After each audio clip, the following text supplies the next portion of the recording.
And welcome, folks, to the talk show, Let the Truth Be Told. I'm your host, Pastor David. And, folks, we got a great show today. We're running a special today. We're going to take a look at some of the comments that ex-President Barack Obama have made.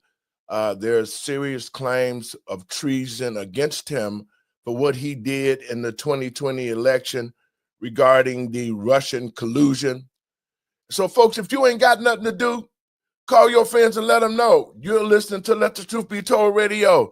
I'm your host, Pastor David. Y'all come on in.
Welcome, folks, to the talk show, Let the Truth Be Told. I'm your host, Pastor David. Thank you. And first, this is, I'm going to have to label this show. This is All Out Wednesday.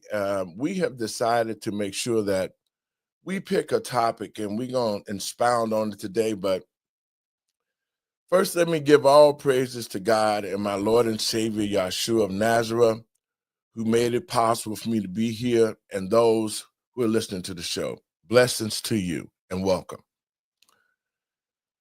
Well, folks, sometimes it's hard when you be right. This whole thing with Barack Obama being treasonous, and I mean, yeah, he did orchestrate the Russian collusion. And just as usual, the Black community suffers. And let me tell you why I say that. See, when Obama became president, the Black community was in a different space. We had been beaten up, thrown around, downtrodden. The Black family structure was down. It was going down quick. Economics in the Black community was fleeing. Drugs was there. No real male mentors to our young men. The streets was running with red blood. I'm telling you, the Black community was tore up. So all of a sudden, up pops Barry Soweto. And if you don't know who Barry Soweto is, that's Barack Obama, see? The plan never was for Obama to come and be the savior to the Black community. But Obama knew that if he was going to get elected president, he had to deceive the Black community one more time, because Black people was at the end of the rope. They were hoping that Obama would come and he would help deliver the Black community to stability. So Black people was waiting for the first Black president. So rose in Barry Soweto with the AKA Barack Obama. Barack Obama knew the condition of the Black community. Barack Obama knew that the black community was waiting for that black president to come and step up and help the black community rise up out the ashes and find equality in America. The black community thought that Barack Obama would come, and because he was like us, that he would make sure that we would get reparations for all the past sinful deeds that this country did to black people. Everybody was deceived because they thought Barack Obama was going to come and make America pay up its dues for slavery. But Barack Obama knew that he had to play a part. He knew that black people, if they knew who he was and his real agenda, never would have voted for him. You would have been hearing black people talking about get a rope. And so he became an actor. He became a chameleon of faces. He told black people whatever that they wanted to hear. He made black people think that he was going to be Jesus Christ, the Savior that was going to save our community. Educated blacks fell for it. They thought Obama was going to be the knight in shining armor to take the black community to the next level. Grassroots black people fell for it. People's sons and daughters who picked and chopped cotton and experienced slavery firsthand marveled at the fact that we got our first black president. But all along, Barack Obama was sitting back laughing, saying, they don't know what I'm here for. And black people, we found out what he was here for. Barack Obama is an antichrist. Barack Obama accepted homosexuality early in his life, and it went on through his career. But he had to keep fooling people. He had to keep lying. He had to keep living a lie because his whole mission was to promote the sodomites who were destroyed by God in Sodom and Gomorrah.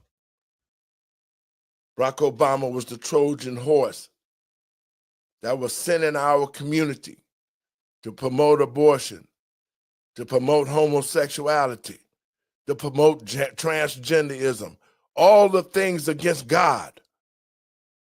Barack Obama did. That there's an old saying, that's what's done in the dark will come to light. Well, Barack Obama, I knew you personally. When I realized who you really was, I tried to warn the people. And guess what? Black people, you had Stockholm Syndrome. You refused to believe that Barack Obama, he did nothing for black people. He didn't increase our economy. He didn't make our schools safe. He didn't protect the black family no kind of way because he was there to destroy it. And so now, black people, here we are at the precipice of being completely destroyed. Our young men have lost the identity of being men. Our women have lost their identity to be women. And now there are pronouns and other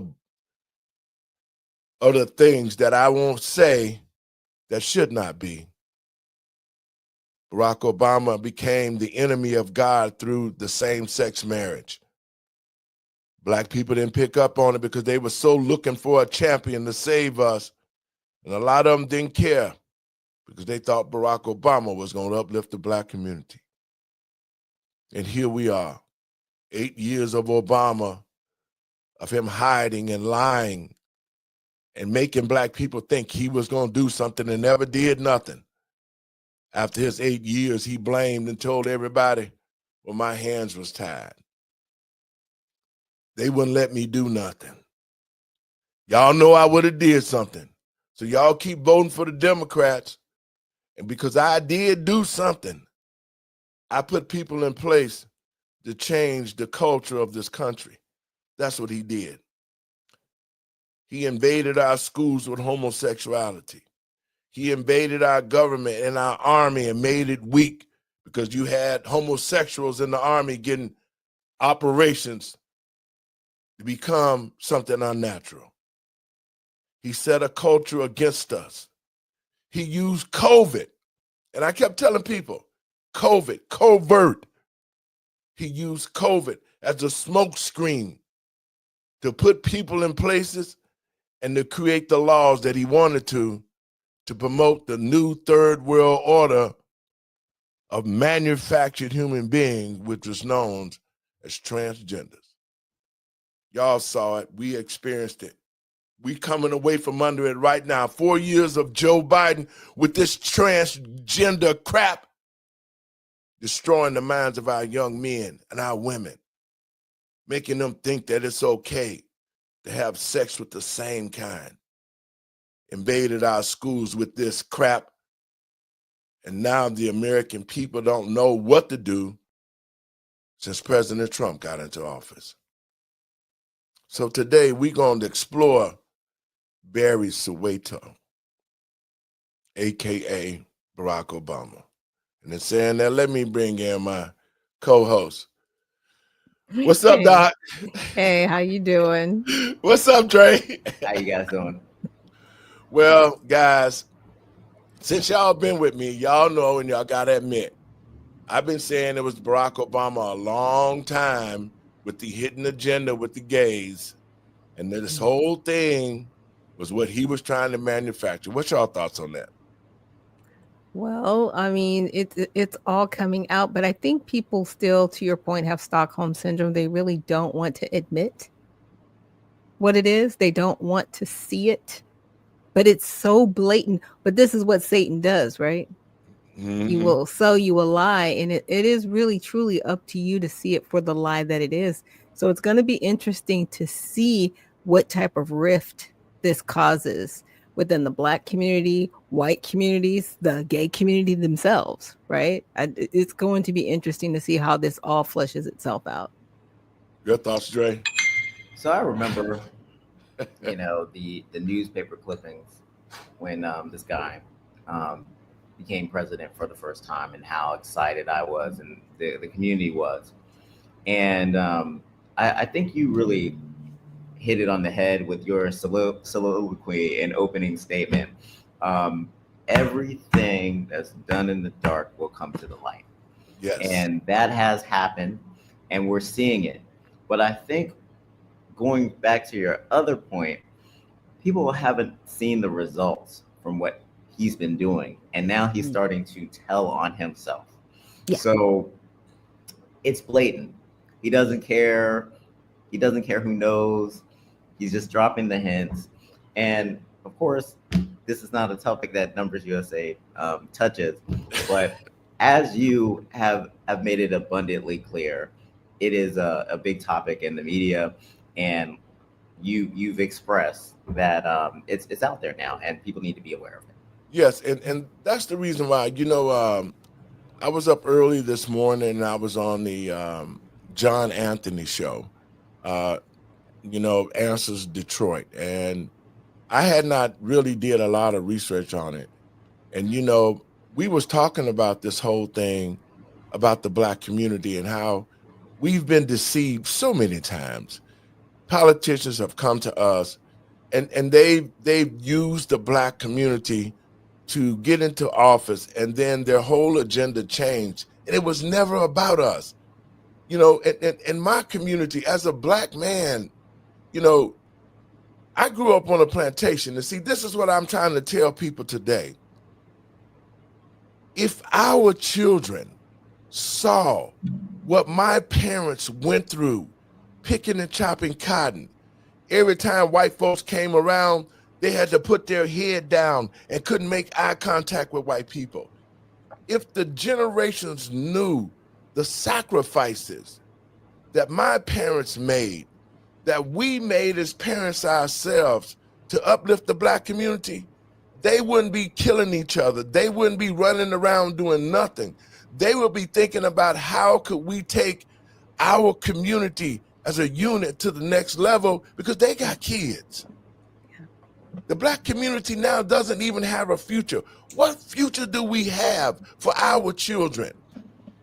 We don't own nothing in America.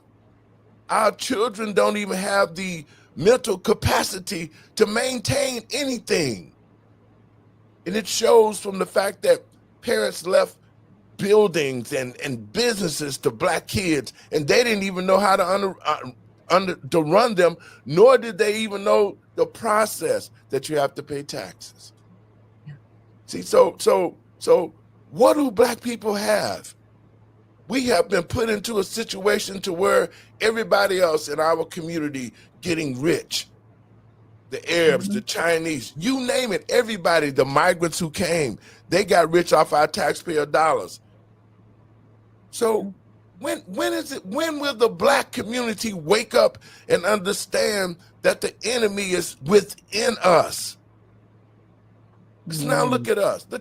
We're the laughing stock of the world. Every other race and ethnic group have prospered, except us, black people. It is high time we quit waiting for one savior. It's the Yahshua in you that's going to save us. We have to stop this, because it only goes to show. We're going to get into this whole thing, but this whole thing with Barack Obama, he was a major deceiver. And I say to the black community, we're going to stand strong. Now that we know who Barry Soweto is, AKA Barack Obama, to our educated people, y'all got food. Y'all thought that he was going to help us. He didn't help us. To the grassroots people, y'all thought that he was going to be the savior. Y'all pastors out there who got in bed with him, who stood with him, who never questioned him. Look what he did to our community. And you are not a pastor, and you are not a man of God if you condone homosexuality. That's the most powerful thing that it is. We are men and women of God. We're supposed to uphold righteousness. And you can't uphold righteousness if you think that it's okay to support a man that's gay and he telling your children and our future children, well, it's okay to be gay now. I'm Barack Obama, and I'm going to be gay, and then y'all know it, and then y'all need to bring y'all children in. We didn't sign on for this, black people. We are a whole lot better than this. If our ancestors are rolling in their graves to know now that we are descendants of kings and queens, and we acting like bees and hoes. We're not stepping up to the plate to be proud parents. We're not seeking economics for ourselves. We've fallen down, and we're getting kicked on by everybody. So let's get into this first clip. Let me set this up. See, folks, in 2016, President Trump got into office. He knew once he switched over from being a Democrat that he was going to be attacked. And so it was a coup that was set up against him. Now, just like they tried to take his life twice, the Democratic Party set a coup up to try to destroy him and make the American people think that Trump was colluding with the Russians. Barack Obama, the president going out at the time, set it all up. It's all documented. See, we can't keep looking the other way. Everything is documented. So when you hear Trump say he should be tried for treason, he is going to be tried for treason because they got the documents to prove it. So it was never about the documents that they got after Trump about. It was about the documents that they were trying to hide from Trump so that he couldn't bring it out and show the world what the Democratic Party was doing. Let me play this clip and we'll get started on this. Good evening, everyone. I'm Laura Ingraham. This is Ingram Angle from Washington tonight. As always, thank you for spending time with us. The real colluders, that's the focus of tonight's angle. Well, as usual, Trump was right. They spied on my campaign. Well, there's no real evidence of that. Of course there is. No. It's all over the place. Leslie, Sir, they spied on my campaign and they got caught. Can I say something? You know, this is 60 Minutes, and we can't put on things we can't verify. You won't put it on because it's bad for Biden. We can't put on things we can't verify. Leslie, let me say this. Now, wait a minute. It's laughable. I'm sorry. 60 Minutes is laughable. But wait a minute. To the American people in page across the country, pay close attention to what's happening here.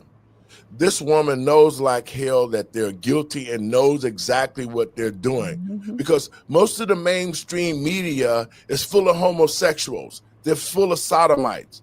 They knew the plan was to turn this country around with the culture, and they all playing against Trump. All right, let's finish, guys. Spied on my campaign. Well, we can't verify It's been totally that. verified. No. We can't verify it because we don't want to verify it. The 60 Minutes stopwatch broke again. Now, as usual, the media were covering for the Democrats, as they always do. Leslie Stahl and the rest of the corporate media simply took as gospel whatever Obama's henchmen were claiming about Trump and Russian collusion. And it was all a lie. Just a few weeks ago, we learned that CIA Director John Ratcliffe sent a criminal referral letter to FBI Chief Kash Patel regarding former CIA Chief John Brennan and former FBI Director Jim Comey for their actions in the Trump-Russia probe.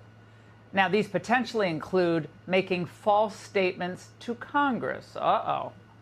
Then the bombshell on Friday from Tulsi Gabbard, the Director of National Intelligence, where she released evidence showing that in the months leading up to the November 2016 election, President Obama and top national security staff manufactured and politicized intel to lay the foundation for a year-long coup attempt against President Trump.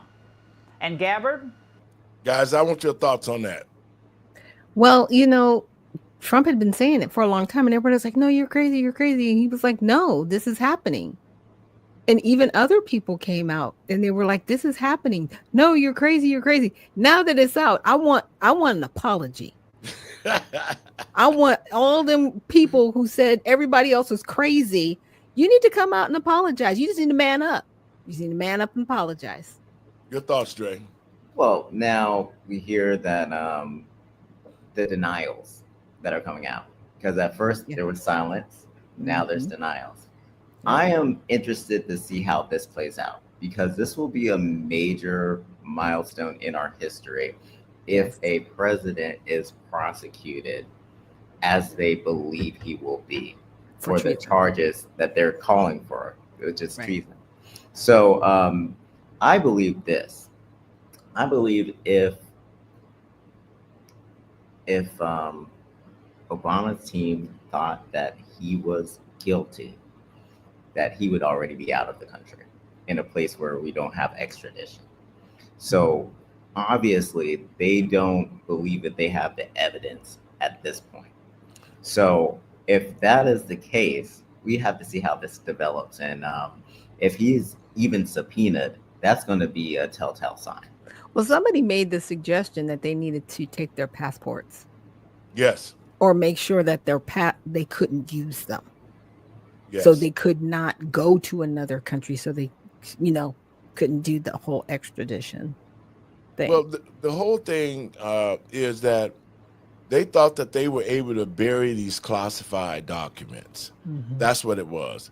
And they thought that they had sealed the documents to the point where that nobody would find them and that they would just stay in history as a moment that happened the way that they said it happened.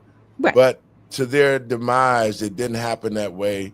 Once Trump's people got in there, they were able to get these classified documents unclassified, and it all unfolded on paper. Let's make a little more of this show. On the bones in an interview with our own Maria Bartiromo.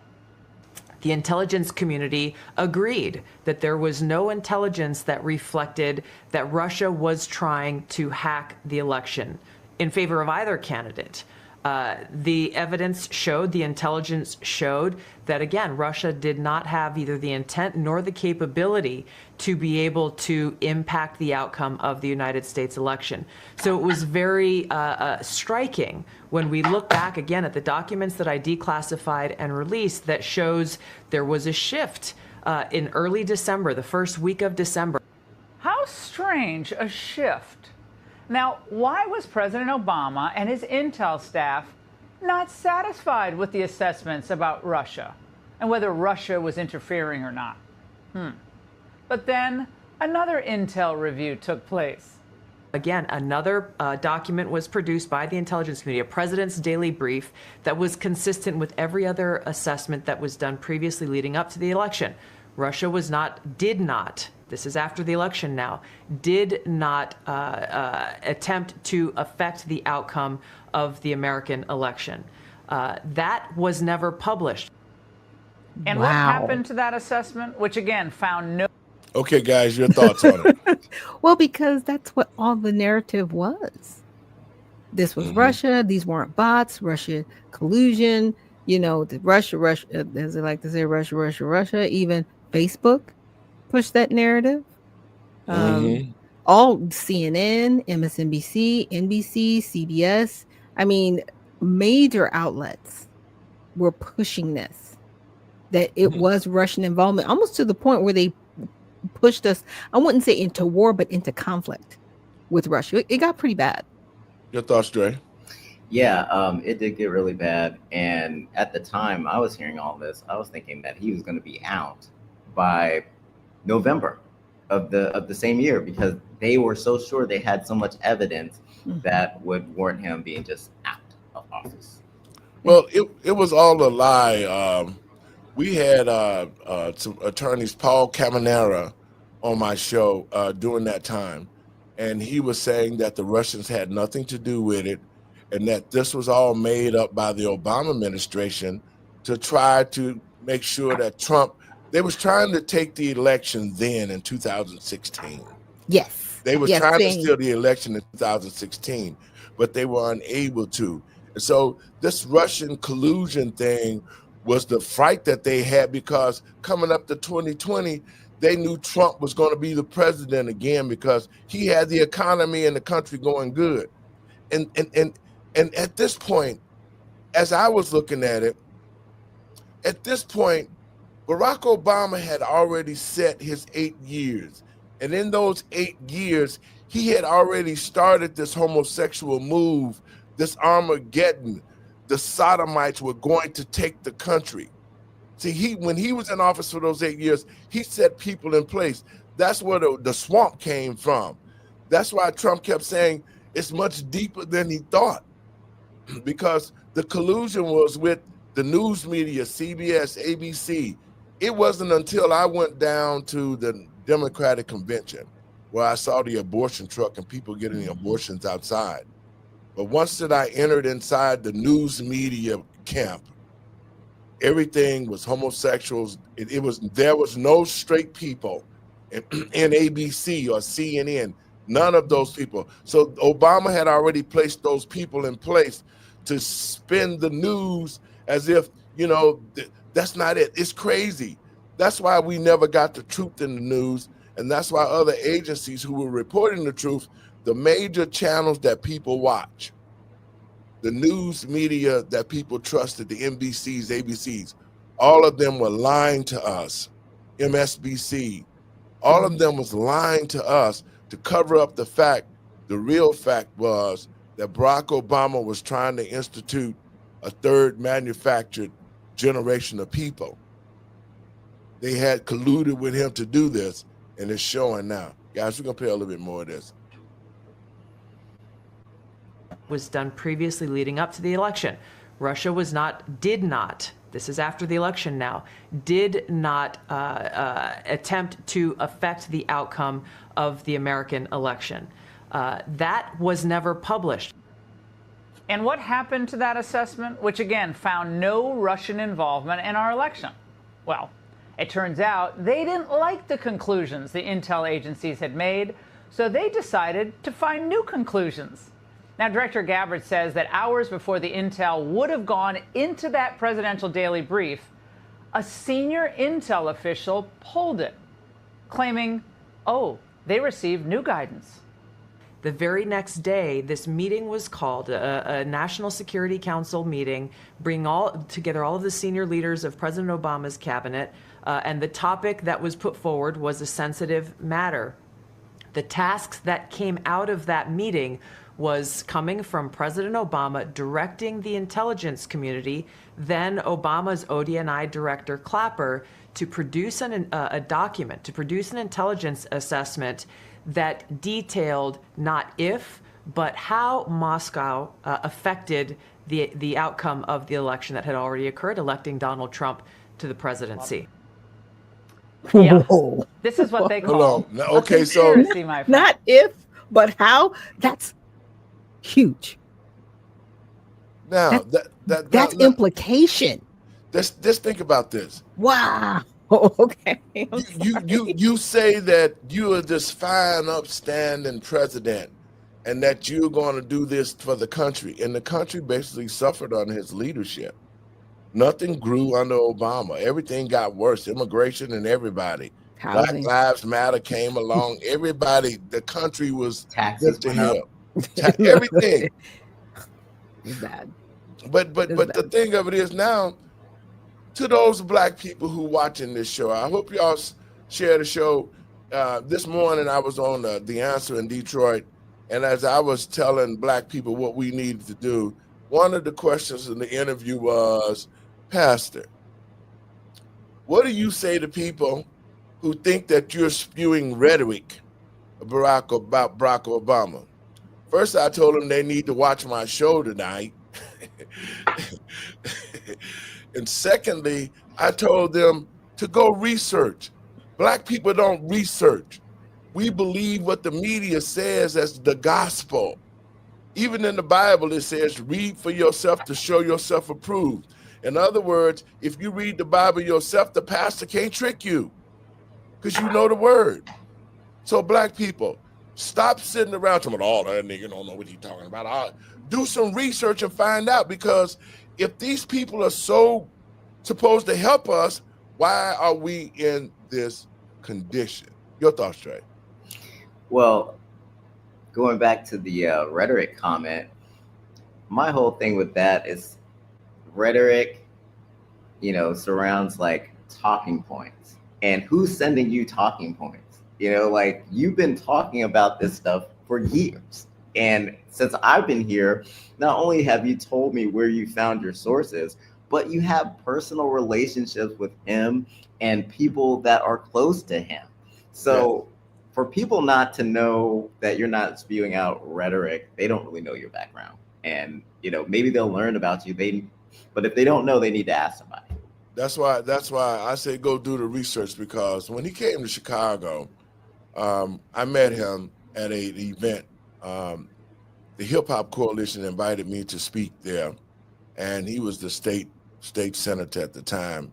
And they kept talking about Barack Obama. And I was like, I don't know this cat, I'm from Chicago. So that's where we met. And we started, talking about, he was running for this and running for that. Sorry, let's stop right there. You don't know this cat. So like, there's another like conspiracy theory that he was a plant. Like for nobody to like really know him, and for him to just kind of come out of nowhere. Exactly. It's just weird. I had since never you were so well connected. I'm a Chicagoan, and when I came back on the set home, the guys that was talking about Barack Obama, and I was like, I never heard of it. Where did he come from? And so when we met at the event, and then he started talking to me, I did some research on him. I did the background work on him. I called some of my people at Harvard who knew him. And that's when I started finding out the bad things about him. Because the people that went to school with him at Harvard were saying he was getting high, he was smoking crack, he was dressing up like a woman, he was sleeping with men, and all of those things. When they told me that these were reliable friends of mine that I knew would not lie, when I sort of confronted him about some of the things, that's when he was like, I ain't messing with Dave. I'm gonna get on, because I found out about him. And so that's when I started telling people in Chicago, we got to be careful with this guy, because he's not who he say he is. And his agenda is not about black people, And a lot of the guys and pastors, and they was like, oh no, man, you just jealous of Barack. I'm like, no, man, this guy, even my own father, when I told him about Barack Obama, he had the same attitude, but that's my father, so I couldn't really pound on him. But before he died, when he saw what Barack Obama did, which was nothing for black people, he called me to his deathbed and said, son, I got to apologize. You were right. Barack didn't do shit for black people. You understand? Because it was a rift between us because of that.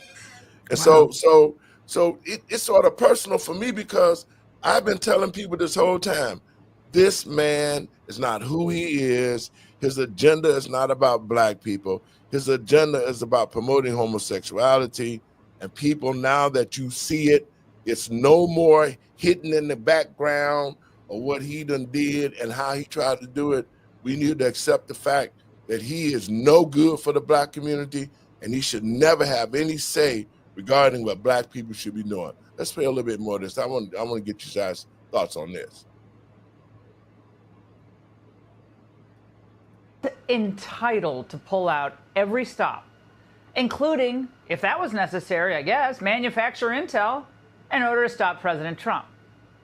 And when Trump questioned them, well, when he hit back, they fell back into their usual line. How dare you? How dare you even think about questioning us? The world is watching. There is no basis for Mr. Trump to point fingers at the intelligence community. The world is watching now what Mr. Trump says and listening very carefully. If he doesn't have confidence in the intelligence community, what signal does that send to our partners and allies as well as our adversaries? Well, complicit in all of this, the man who would chair the impeachment inquiry, another fraud, Adam Schiff. The president-elect has really denigrated the intelligence community, has called their integrity into question, has basically said he doesn't believe the intelligence on Russian hacking. But the slimiest of all was Barack Obama himself. When he knew the IC had already concluded it was highly unlikely that Russia had interfered in the election, Obama, by omission, still planted the seeds that it had. Clinton lose because of the hacking? I'm going to let all the political pundits in this town have a long discussion about what happened in the election. It was a fascinating election, so I'm sure there are going to be a lot of books written about it. Right then and there, Barack Obama should have. Okay, guys, y'all thoughts on this? I mean, should he have shut it down? But he couldn't because he had already sent the memo. You look at the date. You know what I'm saying? I'm looking at time stamps. Mm-hmm. He already sent the memo instead of if, but how it was done. Your thoughts, Trey? He was going to shut it down. He had a vendetta from the beginning. Yeah. And, it's personal for him. He hated the fact that he hated because it. he had the whole setup for Hillary to come in and finish what he was doing. Right. Yeah, well, guys, I'm telling you, this whole thing is playing out right now. And the sad thing of it is that, again, President Trump was right. And we need to really understand that. And here's what Trump had to say about it all. President Trump today calling out former President Obama after DNI Tulsi Gabbard sent a criminal referral to the DOJ related to her claims that Obama-era officials manufactured and politicized intelligence to create the Russia collusion narrative in 2016. Intelligence that those officials have said they had great confidence in.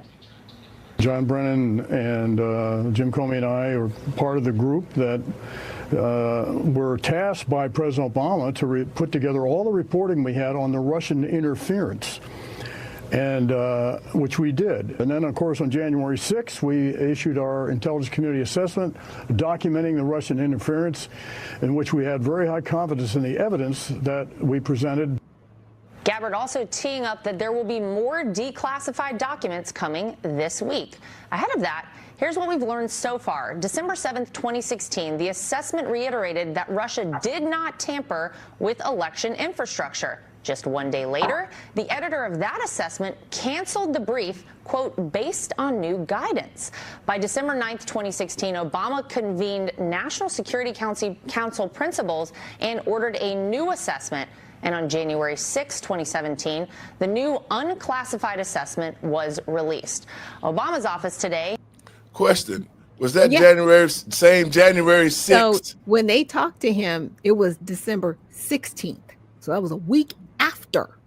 That's what I'm saying. Within the timeline, had he not said anything the way he said it. I mean, they can literally use that little piece of evidence where he spoke and said, well, you know, there's going to be many books written about this and all this, that, and the other. Yes. Yeah, you were being extremely arrogant. Yes, he was. That's when the information changed. Yes. That's when I'm like, wow. There was like a whole week before and then almost a month. And then they sent it up January 6th. Is that the same January 6th of the insurrection? No. The insurrection didn't happen till 2021. Man, I'm telling you, man, these guys are horrible in what they're doing. Dre, you want to comment on that? We're going to get a little bit more of this. We can go on to the next part. You guys cooking. I'm sorry. I was just like watching the statement. timeline. Out of respect for the office of the presidency, our office does not normally dignify the constant nonsense and misinformation flowing out of this White House with a response. But these claims are outrageous enough to merit one. These bizarre allegations are ridiculous and a weak attempt at distraction. Nothing in the document issued last week undercuts the widely accepted conclusion that Russia worked to influence the 2016 presidential election, but did not successfully manipulate any votes. These findings were affirmed in a 2020 report by the bipartisan Senate Intelligence Committee, led by then Chairman Marco Rubio. Okay, folks, let's talk about that. Okay, so here he is. He responded to the information. Right. Now, this is why I say he's arrogant and an idiot at the same time. It's because he knows himself that those documents were manufactured. Yeah. He got to know himself that they have them now, that he thought would never be declassified. They got the paperwork now. What strategy do you think he's using by saying this is weak and blah, blah, blah? Deflection. They don't have nothing. Go ahead. That's all it is deflection, because that's all he has. But see, the timeline shows that they had one set of facts and then they were told to basically omit information and rewrite it. Recreate. Yep. Okay. And there's a memo with his name on it giving that directive. He Yes. can't remove that information, like not ever, because you ordered it. And see, Just the saying. trick. Your thoughts, Trey? This is tricky because the fact that he's coming out and saying this is still ridiculous, knowing that they have evidence, is very hardcore. And I'm wondering if it's just a little bit of confidence because he knows that if he goes down, that there are other people in the cabal that will be going down too. And does the administration have the political will to take down whoever will be coming with him? You know, Well, they've already got people folding. Go ahead. Don't they already have people folding? Yeah, they got people folding already. They have people already coming forth saying, yeah, we did do the wrong thing. Obama orchestrated all of it. They got all the evidence on paper with his handwriting on it for it to be done. So his little goose is cooked there. It really is. And so that's the reason why when we come into the next segment, we're going to talk about why his goose is cooked, because we're going to see why his goose is cooked. We're going to play a little bit more of this, and then we're going to respond to it. Now, to react is the Director of National Intelligence, Tulsi Gabbard. Director Gabbard, give me your response to what we heard from former President Obama there. He's saying that none of this makes any sense, that this is a distraction. What do you say to that? It's the art of deflection coming from former President Obama, as well as his friends who are still in Congress today, and Senator Warner and Congressman Jim Himes, really all basically saying that exact same statement, which doesn't actually address the issue that was revealed in great detail in the over 100 documents that we released last week, in the documents that we will be releasing later this week, that point to the undeniable fact that you laid out in your introduction to this segment, is that the intelligence community had one assessment, that Russia did not have the intent or capability to try to impact the outcome of the U.S. election leading up to Election Day. The same assessment was made after Donald Trump was elected by the American people as president in 2016, defeating Hillary Clinton. And it wasn't until after that pulled President's Daily Brief document that you referenced that the Principals Committee was called in the National Security Council.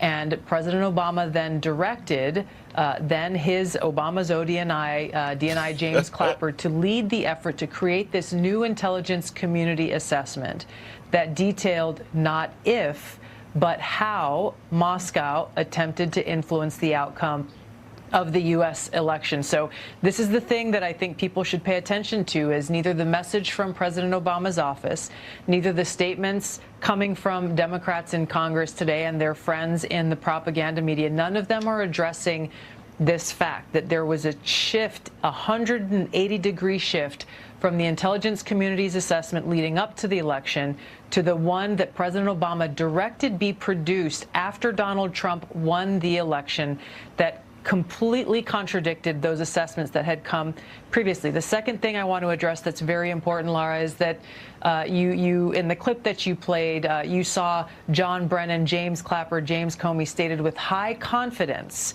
this January intelligence community assessment that they drafted at the direction of President Obama. The fact is that they used already discredited information like the Steele dossier. They knew it was discredited at that time, yet they used it as a source for this document that they claim to have high confidence in. They used intelligence that some of these intelligence community professionals rejected previously because of the lack of credibility and the lack of the ability to vet with any kind of confidence whether or not that information or intelligence was accurate and could be used for an assessment. There's a long laundry list of facts and intelligence reporting that directly contradict the statement coming from President Obama's office and those who are trying to deflect away from what actually happened, which was after Donald Trump was elected, led by President Obama, there was an effort to create a document that would serve as a foundation for what would be a years-long coup against President Trump, therefore trying to subvert the will of the American people who sent him to the White House in 2016. Guys, your thoughts on that, and we're going to shift gears for a minute. I'm going to let Dre have this one. Cooked. That's it. That's the take. Cooked. Like we have to see eventually how they're going to like put out this this evidence and actually charge him. But if this is true, he's cooked. Well, your thoughts. I love your answer, Dre. I mean, I concur. She laid it out. She was like, look, yes, he literally gave a directive to change the information because they set it up so they had a potential not only talking point, but they could say, hey, we have this evidence, but that evidence was manufactured. And that's what the American people didn't know. That is treasonous. And see, people, and I was actually talking about treason on my show last week, and I was explaining, it's very difficult to prove unless you have one or two more witnesses that were either implicated or involved or can attest to it, right? So you either witnessed it happening or you were a part of it. Yes. And it's very hard to prove because people aren't going to admit to be a part of it, but there were witnesses. But you know what? The sad thing of it is that they got the documentation. They have the paper trail. They got the paper trail. It's like having the paper trail, whether you got witnesses or not, the paper trail are the facts. Exactly. And so you're right, Dre. He's cooked.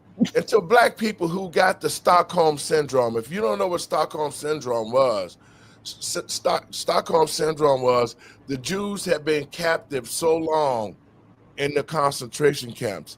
They started to love their enemies and treat their enemies as if they were their friends.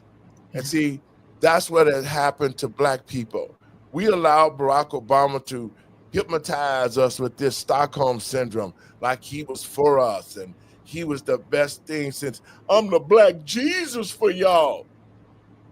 And look what happened. Look what happened. Look what black people have chose to run the country, and see how he disenfranchised the black community. And saying that this is what's going to happen to Mr. Obama right here.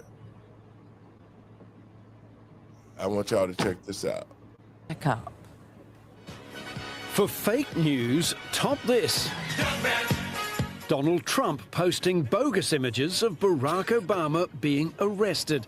Feeding a frenzied MAGA narrative, the former president is about to be charged with treason for allegedly manipulating intelligence reports about Russian interference in the 2016 election. He directed a manufactured piece of intelligence that detailed not if, but how Russia tried to influence the outcome. Trump's director of national... Y'all, well, we know that he has some real problems because they don't have to manufacture nothing. They got the evidence to prove on what he did. Y'all last thought on some of that, and then we're going to go into the second segment of the show right quick, and then we're going to get up out of here. Your thoughts on it? Well, you know, it's a wonderful day, but a sad day at the same time. Because those who had been saying this for the longest time, that there was something wrong and it was manufactured, they're vindicated.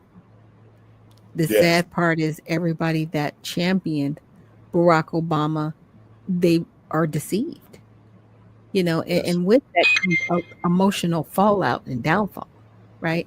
And so there's going to be some, you know, political shrapnel that's going to need to be cleaned up, but I think we can get through it. Your thoughts, Dre? Our leader is a professional troll, and I love it 100%. This is the same person that prior to the debate between Joe Biden that everybody just noticed when Joe Biden completely fell apart, that he posted a picture of a cat holding a gun. So we have to see how all this plays out, because our president, he did that. He is a professional troll. Did that. He did that. Now, the evidence will speak for itself, and we'll see how this all lands. But as Dr. Nichols is saying, this is a sad day. If this evidence is true, this is a sad day because of what the previous president represented to people. And people are going to have to deal with this. And, you know, we could sit up here and tell people that we told them so, but I think that we need to be a little bit understanding, because, like, at the same time, they'll realize, hey, you guys have been saying this all the time. We're going to have to look at other sources for our news. And I think that if we don't troll them and make them feel like, you know, bad for the decisions that they made about who to support, then I think that some of them might come and support this show. Well, you know, that's the reason why I created this podcast, was because during the time that COVID was out, they were lying so much, and I was researching all the time with my connections at the White House. I mean, all over. I was calling people, finding out the truth about it, and they were telling me the actual truth of what was going on. But the national media was not putting it out. And so I created this podcast to tell the truth about what we were finding and what we saw. And believe me, people was, man, you done lost your mind. Obama wouldn't do this. Obama wouldn't do that. And I kept saying his agenda is not about Black people, but his agenda was about the LGBT group. And that was the biggest kickback that I found, you know, even though, and I'm going to say this and we're going to play this segment, even though here in Chicago, there were certain things that happened, and now I'm finna jog some Black people memory. Remember when Barack Obama and Michelle Obama was at Jeremiah Wright's church, and they came out into the open and that they said that Michelle and Barack was having marriage counseling by Jeremiah Wright, the pastor of the church. This is what was going on for real behind the counseling. They was getting counseling because Obama got caught in the basement of the church having sex with the choir director, Donald Young. That was the problem. And then he was also having sex with Jeremiah Wright. But to appease the media, they came out as if they was having marital problems like a man and a woman would. But in the meantime, it was about his homosexuality that he was using the church as a ground to find young men. Because when Donald Young decided that he was going to come out about the relationship, he was murdered in his apartment. Yeah. Now, I can unequivocally say, because Donald Young's brother worked with an associate of mine, and I heard out of his own mouth, Barack Obama had my brother killed because he was going to tell about the relationship and that he would have lost the presidency. Wow. So it's a lot of things Barack Obama has done that is horrible to these families, and Miss Young is still trying to seek justice for this. See, people don't know the bad side of what Barack has done with his drug use, with his homosexual lifestyles. They don't know about that, but it's coming out now. So the Young family is still trying to seek justice from him for that. Secondly, the chef that was found drowned at Martha's Vineyard. The chef is the Tefani Campbell. I know his parents through other people. They're seeking justice right now against Barack Obama because they're saying their son was murdered and put into the lake. There's pictures of Barack Obama with his eye swole up, with his hand cut. All of this is behind the scenes, and now it's all coming out. The American people and patriots across this country, Barack Obama has led a hidden, deplorable life that's un-American. It lacks the culture of God, and that's why he pushed the homosexuality. Well, folks, this is. I'm gonna say this now, and then we're gonna watch this clip. Over the weekend, Mr. Obama and Mike Obama had a podcast show, and they got together and they talked about the Black community.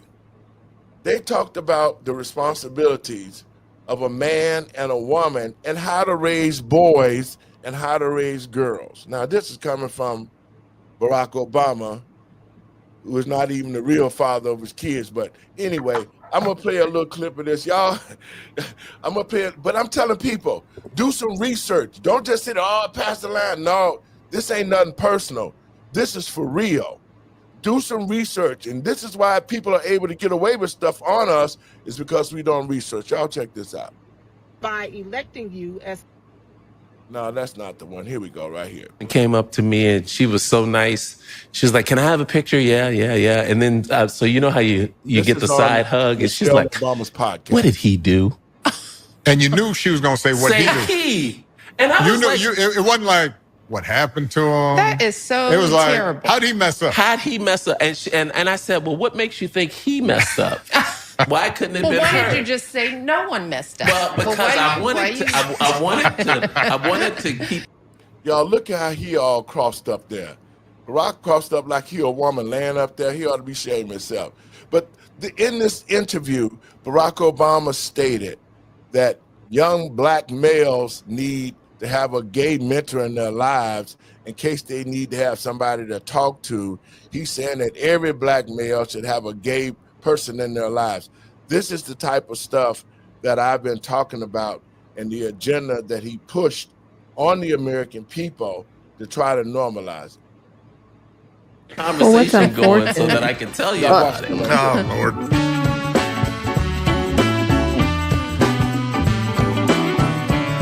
This episode is brought to you by Rivian and Chase Home Lending. Hey, little girl. Welcome to DC, my brother. I am so happy to be here once again. Yeah, it's good to have you in our town. How's it is. going? You had a little flight delay. I had today. a little travel issue, but I'm not going to complain because we have been doing this for a little bit now. I know it's always a little dicey when you have somebody's got to travel, yeah. And I'm traveling in these streets like a regular person, so I got to be careful. But it's not. So for those of you, it was a little bit of a weather delay. Mm-hmm. Couldn't fly into DC. Yeah. Had to divert our plane to Pittsburgh. I ended up staying in lovely Pittsburgh for about 5 hours. Mm-hmm. And I got here in one piece about midnight. Always grateful. And I was able to head over to my Airbnb without bothering you. I didn't have to wake you up at 1 in the morning. We miss having you stay with us, though. You're such a Airbnb. Folks, I had to step away. But listen, I'm going to get to the place where they're talking about. Go ahead. Pastor Lowery, I think you need to give the viewers a apology. That show is terrible. That podcast is bad. And while you were gone, it was just playing, and they were talking about his flight being delayed, and it was the worst banter I have ever heard. Okay, but anyway, I apologize to y'all. I should have got there quicker. But I want to get to the part where he's talking about young men and how young men need to have a gay man in their life to be able to navigate the waters of life. I think that's it. Let's check it out. The whatever you can think of, the sexism, the biases. So she knew you have to have a mouth. You have to be able to speak up for yourself. With you, she wanted you to be nice so that you wouldn't get in trouble or you wouldn't get arrested. But was that who you were? So what do we say to the Emmas of the world? How do we sort of start thinking as a society about helping mothers raise sons, because they're doing it alone, and we're being told that we don't have what it takes to give boys all of what they need? Well, how to raise their son. I think you started hinting at it. As somebody who was raised by a single mom, not perfectly, but that unconditional love as a start is the right one. Mm-hmm. I do think, though, thinking about raising boys in the same way you're thinking about raising daughters, which is how do you make them good, responsible people who know how to function and know how to understand themselves well enough that they can navigate this really complicated world, and setting high expectations. So there are a lot of these things that apply to boys and girls. I do think that there are some particular issues with boys that, as a society, we're not addressing. I do think, as a society, we have to create more structures for boys and men to have guidance, rituals, frameworks, encouragement, to be able to meet a wide range of role models so that whatever their inclinations, they can see a path to success that isn't just sports or money, making a lot of money. And so that's on all of us together. What I would say to Emma would be, in your community, even if you have a wonderful male partner who's in the house, I think it still would be good to find assets in the community, people in the community, friends in your community, places of worship, community organizations, what have you, where there are a bunch of men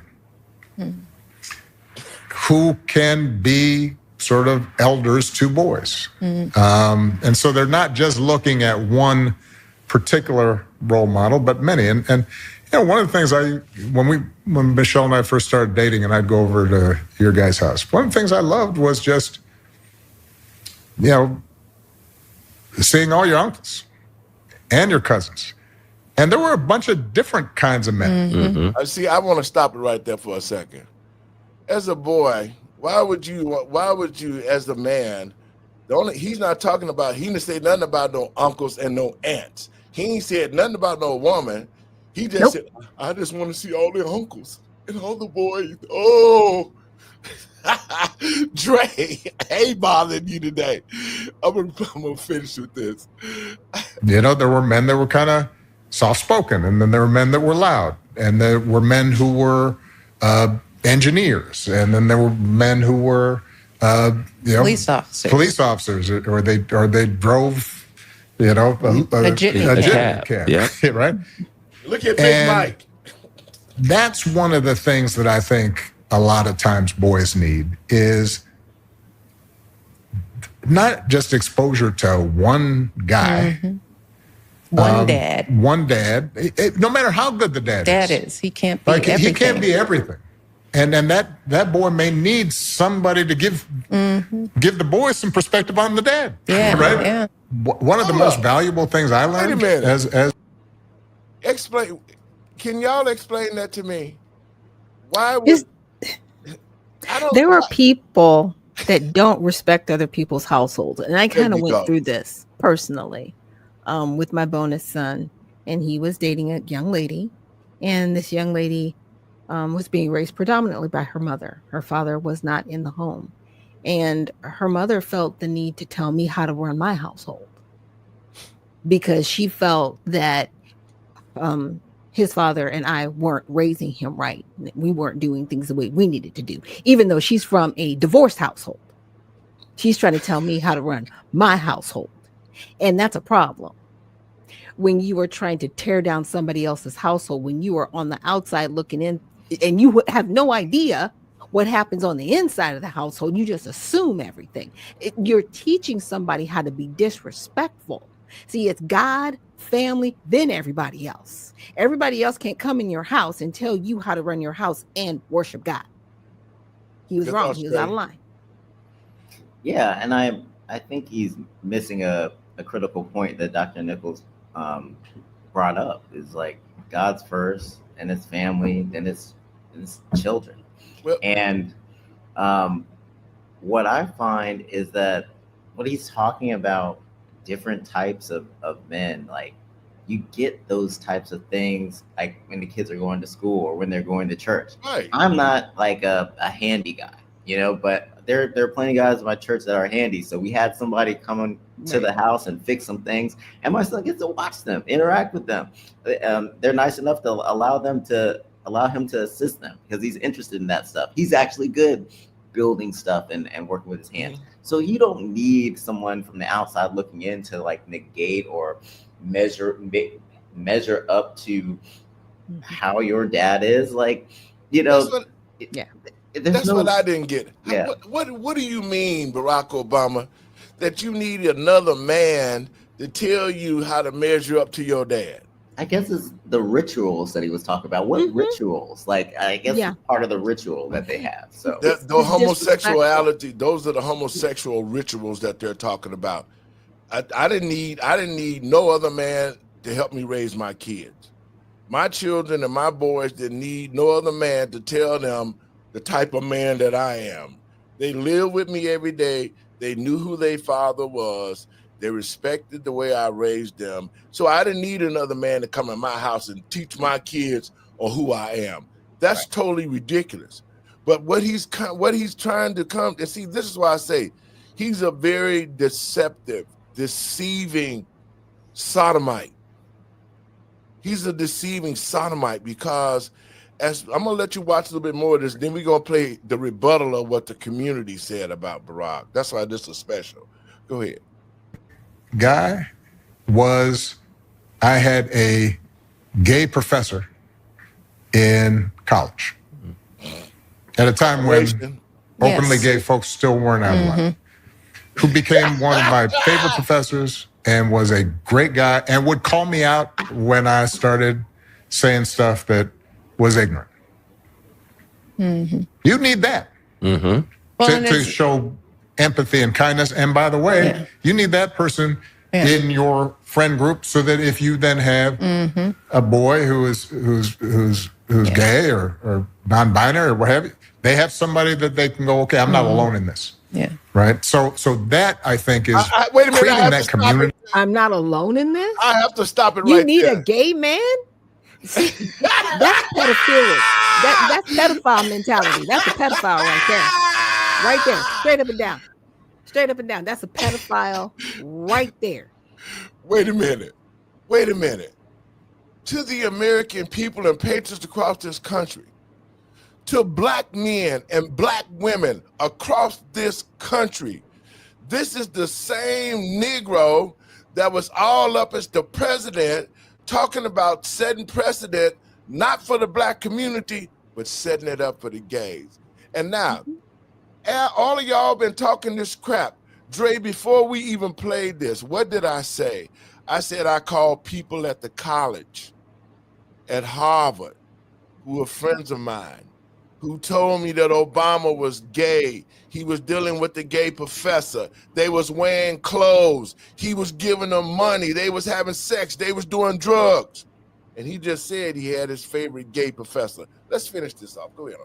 I know it's corny, but that's what they need. And we talk a lot about what we had with our mother and father, right? And, you know, a lot of times, but we really did have a big community of people in our lives. Right. Okay, Big Mike. I mean, that we don't talk a lot about that on this show. We allude to it, but Craig and I, we grew up in a huge community of extended aunts and uncles and cousins and all types of male role models, which helped in broadening out and filling in where our mother and father were limited. So for Emma, I'm picking up a couple of things.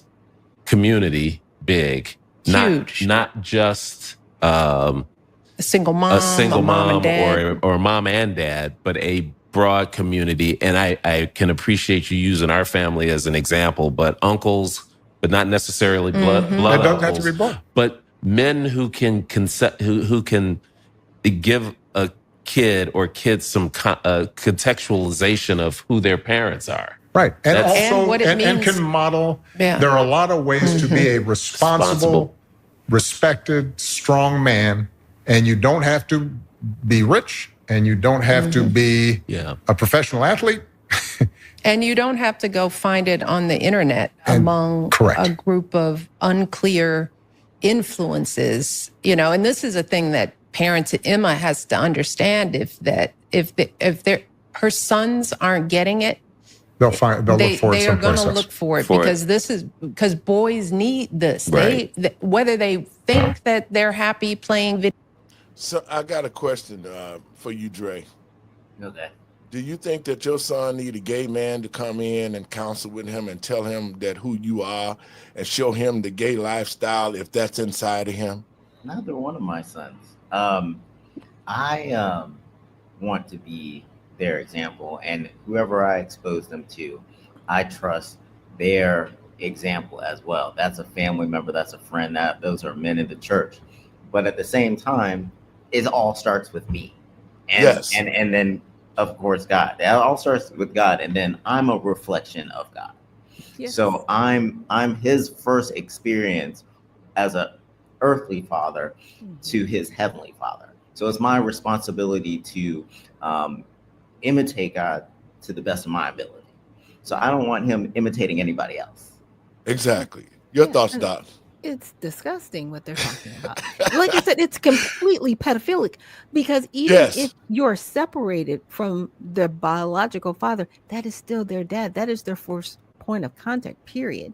You know, my girls, you know, they didn't have the closest relationship with their dad, but I taught them, I was like, you got to respect your dad. You may not like him. You may not like some of the things that he does, but this is your dad. And I wasn't trying to push and put other men before their dad, because that's no. Yeah, I've got uncles, I've got aunts, I've got my dad. You know what I'm saying? They looked up to their grandfather and they called him Opa, but their dad is their first point of contact. Yes. Period. And anything beyond that, and I understand that some people are like, oh, it takes a tribe. Well, sometimes the way you put people in a tribe is how they get molested. Yes. Just to keep it 100, because not everybody has good intentions about your children, period.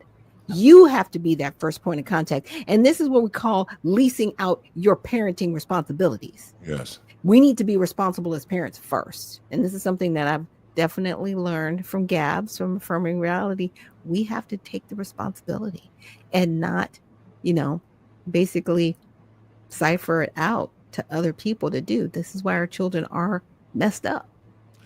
To the American people and patriots across this country, and I want to say this, what we've experienced in the schools with the homosexuality, with them teaching our children about pedophilia, they've been teaching our children the difference between bisexuals, homosexuals, pedophiles.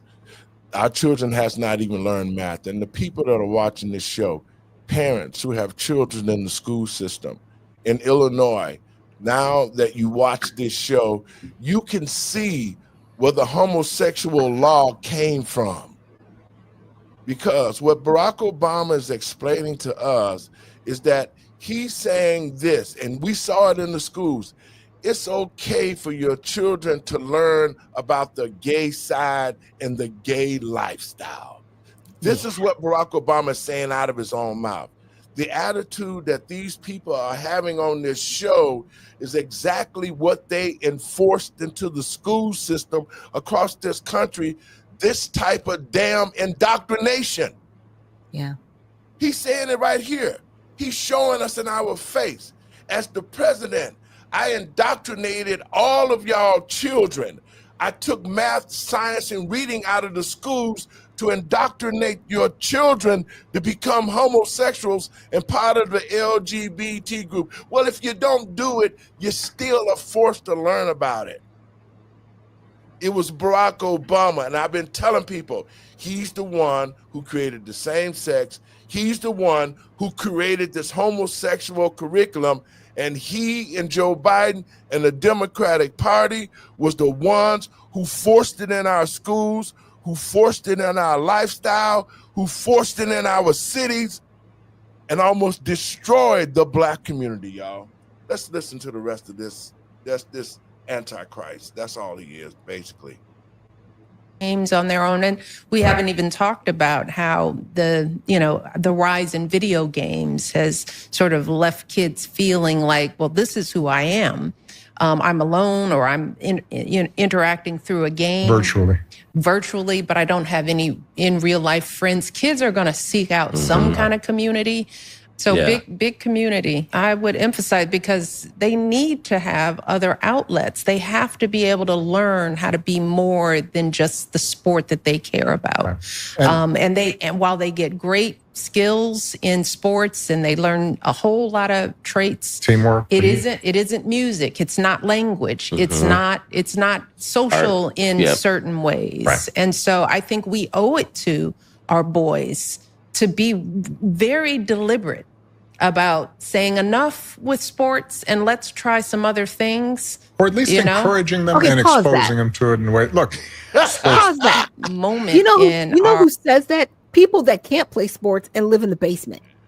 Yes. Okay, because I played sports and I'm a girl, and it was all about communication. It was all about teamwork. It was all about respecting your elders who were your coaches and respecting the team captain who, you know what I'm saying? It was that multi-level respect. The referees, even the crowd, because I was a little bit wild when I played basketball. I'm just saying. When people talk like that, it's because they have a lack of communication skills and they want people to be subservient. Yes. And be serfs. That is a serf mentality. See, when you're competitive, you have an alpha mentality. You are extremely like, I am in your face. I will mow you down. Period. And see that they're saying exactly how they forced this type of lifestyle and culture on the American people, because they forced it into the sports, right? They forced it into the schools. They're only giving the American people, and that's why I wanted people to watch this. They're only telling the American people what they already did to this country to infuse it with the LGBT group and try to tell our athletes, y'all got to be soft. It's okay to be gay. You can be a gay boxer. You can be a gay basketball player. This is the mentality that the Obamas brought to the United States and to the American people and patriots across this country. This just ain't pastor talking. You hear it out of their own mouths, how they tried to set our children up to become homosexuals and pedophiles, at least plant the seed in their head that they might think the thought, then they got somebody to come to live out their fantasies of sin. Let's watch the rest of this, guys, if we can.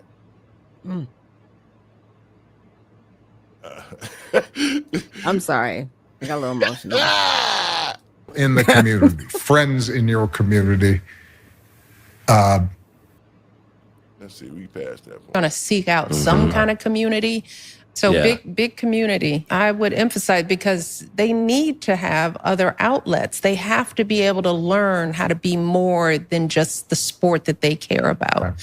Right. And while they get great skills in sports and they learn a whole lot of traits, teamwork. It isn't music. It's not language. It's not social in certain ways. Right. And so I think we owe it to our boys to be very deliberate about saying enough with sports and let's try some other things. Or at least encouraging them and exposing them to it in a way. Look, sports was scaffolding for me to pull myself into manhood. But even as I was doing that, though, my mom was still dragging me to art museums. Yeah. And I was still being taken to, waiting for Godot. I remember my mom took me to a Samuel Beckett play when I was like 12. And I'm kind of sitting there. It's like, what is this about? But you know what? I kind of got it after a while. I thought, that's interesting. I mean, it wasn't necessarily the thing I would choose to do, but the fact that I did it meant later when I was 17, 18, all right, there's something there that, may be interesting. So sometimes it's just a matter of, saying to our boys, you being interested in art and you being interested in, theater, that's cool. I would also, boys hearing that. Yeah, that's cool. Those are good things. So that, and I would tell Emma, don't assume who your son is going to be based on some male stereotypes of what you think he should be. Right. Really pay attention to who he's showing you he is. Right. Young people are more open. Oh, goodness. I'm sorry. The verbal gymnastics is crazy. Our boys to be that emotional way as much as great relationships and friendships. But as a society, we also have to make sure that men don't feel redundant and don't feel as if there's not a place for them. Yeah. And there are entire communities now where the women are more likely to be employed than the men are. And they have more avenues for supporting their families. Yeah.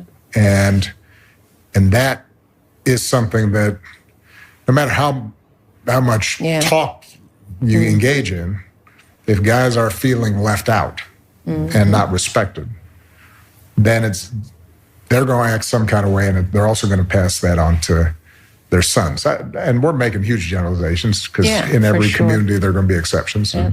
But before we close this out, I'd be remiss if I didn't ask you, the person who embodies hope, what is it?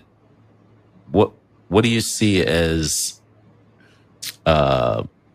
going right for young people? What are you optimistic about this future generation? I do think that when we look at Malia and Sasha's generation, Avery's generation, we don't yet know what things are going to be like for Austin and Aaron because they're still on the come up. But I do think this idea of men, there are many different ways of being a good, strong, successful, happy man. I think that's something that young people are more open to and recognize. And so that's promising. And we see it, when we talk to Malia and Sasha and their friends. I think that what we need to do in order to take advantage of that is to as a society, as communities, recognize that this kind of transition from the old models that you and I, Craig, grew up on.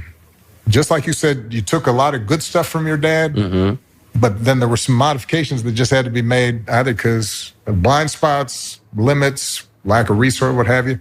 The times. You know, where we joke that, talking to Malia and Sasha, sometimes they go out with their friends and, you know, they're in a group and the guy's got crocodile arms, you know? Yeah. It's like... Not picking up the check. Not picking up the check. And it's like, okay, you don't have to pick it up all the time. But if you're never picking it up, right, that's a problem. Says something about you. If you're never opening a door or pulling out a chair, because that's just common courtesy. That's just being kind, right? So, okay, that's enough. I can't take no more, y'all. Now, to the American people and patriots across this country, now we know the overall idea of homosexuality that was forced into our country and in the schools with our kids. Your thoughts, Doc? Well, you know, like I said, it was definitely, in my opinion, the verbal Olympics, because they were trying so hard to talk around what they really wanted to say. Yes. Outright, right? And when people are talking in code to that degree, I'm like, y'all are really sad human beings. You already have a pedophilic nature. And you really want to just come outright and say it's okay for people to be in a relationship if a 40-year-old wants to be in a relationship with a 5-year-old and be his mentor. That's what you want to say, but you couldn't say it. And that's disgusting, by the way. A young man needs his father. And if he doesn't have his father, let's say his father passed away, where's his grandfather? Right? Yes. The men in his family, yes, that's okay, but you still got to be careful with the men in the family because you don't want your son to get molested. Yes. And you know, that's a hard thing to say, especially in our community, because we don't want to talk about it. You shouldn't talk of such things, but we have to because they happen.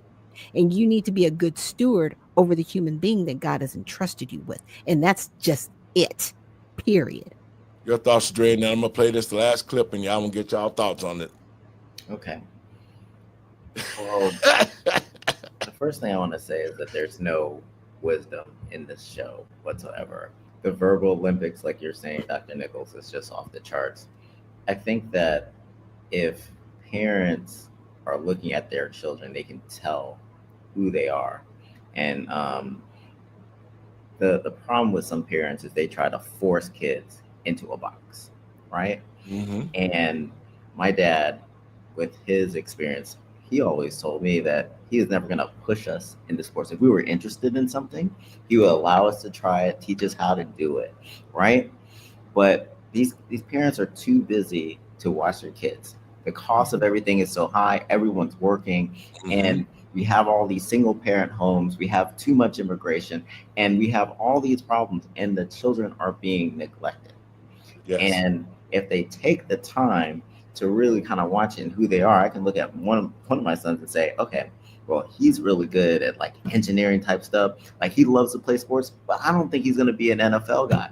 But my youngest son, I don't know what he's going to be. He might be some sort of athlete because like I've seen this guy just like fall down the steps or get kicked in the face and he's like up and at him like nothing happened. And like at an early age, 8 or 9 months, he's like pressing his weight against his sisters and stuff, like trying to dominate him. He's an athlete. You can tell. Yes, you can see that. Yes. Right. He's rough and tumbly. Yeah, he's rough and tumble. And you can tell right away. So it's our parents' fault. Some of it's the economy. I was watching this other show, and they were saying the cost of living is so high, and they did a breakdown of how much it would cost to get like a 2-bedroom apartment. In Virginia, it is $35 an hour to be able to comfortably live in a 2-bedroom apartment. Not many people are making that, even in Northern Virginia. And they said if you're not making that, then you'd have to work 84 hours to be able at minimum wage just to get that per week. But you know what? this whole talk show is centered around the fact of how they implemented this LGBT mindset on the country. That's what I'm saying. You can see where we got the new laws and why the gays got so strong and so brazen is because they knew that the president was gay and he was going to support their endeavors and put them in places to keep promoting this kind of lifestyle. So this is Barack Obama, especially telling you, who the hell will let Barack Obama talk to their kids now that they see who he really is? But a lot of parents didn't see this. Could you imagine how many kids that he might have molested that was coming to him? Oh, this is the president of the United States. Yeah, here's my number, call me later, whatever. That's what he's talking about. They're talking around the fact they're actually saying the young men need to know about the gay lifestyle. They need to know more about than sports and all the rest of the stuff that men do. They need to know about homosexuality because it might be inside of them. That's what they're saying, basically. But this is what the American people are saying to Barack Obama, then we're going to get out of here. Apparently, it's hard for you to come to terms with the fact that you are no longer relevant, but you are no longer relevant. You were the biggest hoax that the elites pulled on this country, because we thought that by electing you as the first black president, although according to history, you are not the first black president of this country, but in our lifetime, we thought that by electing the first black president, that we were fulfilling the Martin Luther King, I have a dream, we shall overcome agenda. Yes. When we were actually undergoing a different agenda. You pushed your LGBTQIA LMNOP agenda across the globe, okay? You won the Nobel Peace Prize after several wars were started under your administration. And before any of you blacks come on my page talking about how I'm a sellout because I'm not going along with someone that's similar to my skin tone, there was a leader in Africa by the name of Muammar Gaddafi that was working on behalf of Africa and that did a lot for the African people. And even reportedly offered $1 billion some years ago to the Nation of Islam to help black people in our country, but our government would not allow them to receive the money because, of course, they don't give a damn about us. So this leader that did a lot for black people and across the globe was assassinated under or during the Obama administration. Okay. Also, Obama was what's called the deporter in chief. He deported millions of illegal immigrants, although the media doesn't like to bring that up. They only like to dwell on Trump. And he reportedly was behind the cages that those kids were in. Yep. Okay. We also remember how he tried to penalize us if we didn't get medical insurance, although they were giving illegal immigrants free medical insurance. So y'all can miss me with this, oh, because you black, I need to think and be for you. No, skin folks does not mean kinfolk, for the final time. And here recently, Obama was on videotape telling Democrats that they needed to get tougher. Okay, you tried to effeminize everything with your policy, sir. Do you want them to be tough or do you want them to be feminine? Make up your mind. And then told them to stop whining when you all were about to put a wino in office if you could have got away with it. Didn't even hold a primary, but was about to put a wino in office. So I would just say by now, Mr. Obama, you need to just go somewhere, please. Go somewhere over the rainbow. Your thoughts on that, Doc? She's right. She's not wrong. You know, and it's sad because the Democratic Party is falling apart before our eyes. They don't know what to do. They don't know where to go. They do not have a leader. As she was saying, Barack Obama's all over the place. Be tough. Be feminine. Be this. Be that. Look. Let's look a little bit more because I want to get more comments from other people. Fingers are all in the midst of that. Like, share, subscribe to the channel. We got a couple clips to check out. Let's go. And that's one of the things that I think a lot of times boys need is not just exposure to one guy. Mm-hmm. One dad. One dad. No matter how good the dad is. He can't be everything. He can't be everything. And then that boy may need somebody to give the boy some perspective on the dad. Yeah, right? Yeah. one of the most valuable things I learned as a guy was I had a gay professor in college at a time when openly gay folks still weren't out of line, who became one of my favorite professors and was a great guy and would call me out when I started saying stuff that was ignorant. You need that to show empathy and kindness. And by the way, you need that person in your friend group so that if you then have a boy who's gay or non-binary or what have you, they have somebody that they can go, okay, I'm not alone in this. Black people, this is your president talking about young boys need a gay man in their life as a mentor. What are we talking about at this point? Seriously. Where are we at in 2025 that the former president, the Black Messiah, can come out on a platform and say, hey, your son needs a gay male as a mentor? I mean, everybody talk about this guy, as being the first gay president because he lit the White House, rainbow colored. And, obviously he implemented gay marriage and things of that nature. He was more pro-gay than he was pro anything else. And that's his business. But black people, are y'all ready to wake up and realize that this person, this individual right here is and was and has been and probably always will be the ultimate psyop? The ultimate psyop. They use this particular guy to push a plethora of agendas that has really been detrimental not only to Black Americans, but to all Americans across the country. Yeah. Woo! Yeah. But hey, again, I'm a firm believer. Your thoughts, Doc? Well, he is definitely a progressive's wet dream, right? Because progressive people love him. And there are Black people that literally worship him. But this is what some of the Black people said. Let me hit you up with that. Now I'm glad Mr. Obama is taking time out and spending. Said Mr. and Mr. The time and doing the podcast together and shit. But I just know I didn't hear Mr. Obama Sr. say what he said. This man had the audacity to say that he believed young men would be a lot better if they had a prideful man in their life. If you know what I mean by prideful, that's just me trying not to get community guidelines. He said a lot of these young men need a prideful man in their lives to expose them to other things that they might have not seen from a regular man. Right, like pedophilia. You can't say gay on TikTok? Yes, exactly. I don't even think gay was derogatory. A regular man like they daddy. So they need a prideful man in their life to show them the other side of the world.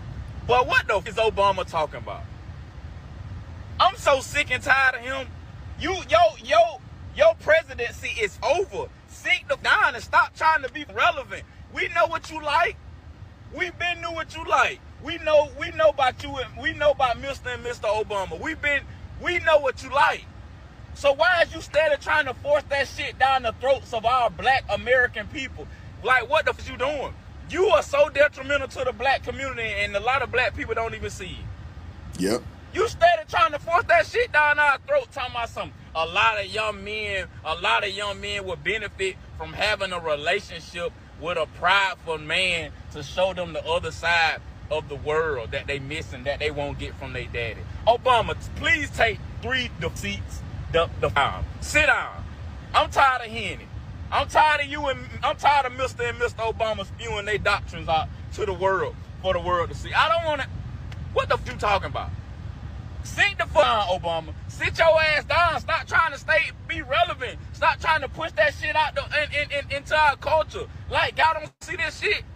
Y'all love Obama, boy, but look at the shit he steady doing. He for the decline of the Black race. Because everything he talking about ain't increasing the Black race at all. Nope. Man, if you don't sit your ass down, my sons don't need a prideful man in their life. They got a father, a strong Black man. Yeah. Yeah. And that was the other thing that was. Now, Doc, what you think about that? See the type of comments that our people are giving to him? Yeah. Yeah. And they'll suppress those. Yeah, right? yep. They'll suppress those. Let's listen to some more of it. In order to be great, I don't think, my son is really going to need a gay man. That's what my son needs, is a gay man to make sure that he's great. It's very important to me that my son has his father first and foremost. It's important to me that my son sees his father and I love and respect one another, even if we're not romantically involved. Love and respect one another as people and as his parents. It's very important to me that my son has Christ in his heart. It's very important to me that my son is literate, that he has the ability to read and write and verbally communicate. It's very important to me that my son has access to play freely and play outside and run around. It's important to me that my son has access to high quality education. It's important to me that my son sees a reflection of himself around him that is positive, edifying, uplifting. It's important to me that my son has a healthy relationship with food. That's really important to me. It's important to me that my son has family around, people who he can trust, a village of his own. It's important to me that my son has a strong sense of self and the ability to articulate his thoughts and emotions. It's important to me that my son has a passport, a valid passport. I had my first passport at 18 months old. It's important to me that my son has math sense. Your thoughts, Doc. Well, and she's not wrong. And she's pointing out the important things. Because for Barack Obama to say what he said, like I said, it's very pedophilic. Yes, it is. Pedophilia. That's a pedophilia mindset. To say that you need a man that would take advantage of you, because there are gay men out there that are pedophiles. Yes. That want access to young men. So you telling people, that's grooming, by the way. That's grooming. Telling people, yeah, this is okay. No, it's not. They live a completely different lifestyle, and that is for adults. Now, it's one thing if an adult decides, okay, this is the kind of relationship I want to have after the age of 18, where I understand the difference between a heterosexual relationship and a homosexual relationship, and I choose to do this. It's another thing to put a child in that type of situation. Yes, and that's what the Obama administration did. They forced it to the kids, and they forced it to the young kids to make that type of decision on if they wanted to be a boy or a girl. It's ridiculous. And Black people, they did it exactly to our community and have destroyed us. But this is what Black brothers are saying to you, Barack Obama. What is he talking about? The word need is a strong word, bro. I'm just trying to understand, like, why would Barack Obama say that? Like, what was the point of even saying that? He knows that's not true. No one wants to be forced onto anybody. Gay people don't want to be forced onto nobody. Hi, I'm gay. I need to be in your life. No. Hi, I'm Black. You're white. I need to be in your life. No, that's what? No, you don't. We can talk and be friends, and I can see if I like you, but there's no need for any of that shit. The fuck is this nigga talking about? Like, with Barack Obama, it's like that rule, you're cool till you're not cool no more. And right now, Barack Obama is on his uncool arc. His character arc, he's on the uncool character arc right now. It's fucking crazy. Motherfuckers is out here really just trying to push anti-masculinity. Like, they want every man to just be a feminine product. It's why?